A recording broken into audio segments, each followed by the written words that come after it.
ఈ రోజు కాంగ్రెస్ పార్టీ రాహుల్ గాంధీ గారు అమలు చేయదలుచుకున్న సామాజిక న్యాయానికి ఆనాడే పునాదులు వేసి ఆ తర్వాత తరాలు జ్యోతిరావు పూలే, డాక్టర్ బాబాసాహెబ్ అంబేద్కర్ సరసన బసవేశ్వరుడు నిలబడి ఈ రోజు ఈ దేశం యొక్క నిర్మాణానికి వారిచ్చిన సూచనలు, వారి సందేశమే ఈ రోజు మన ఇందిరమ్మ రాజ్యానికి, మన ప్రభుత్వ పరిపాలనకు ఒక సూచికగా భావిస్తూ వారి సందేశాన్ని తీసుకొని మన ప్రభుత్వం ఈ రోజు సంక్షేమ పథకాలు అమలు చేయడమే కాకుండా సామాజిక న్యాయాన్ని ఈ రోజు అందించాలన్న లక్ష్యంతో పనిచేస్తున్నాం.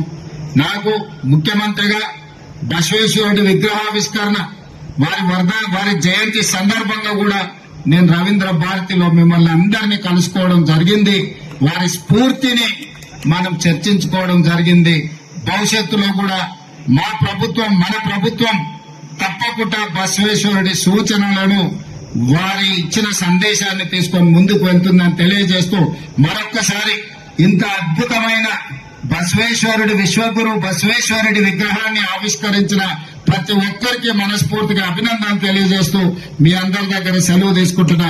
మీరందరూ కూడా అక్కడ బహిరంగ సభకు వస్తే మిగతా అన్ని అంశాలను అక్కడ మనం మాట్లాడుకుందామని తెలియజేస్తున్నాను. ధన్యవాదాలు మిత్రులారా.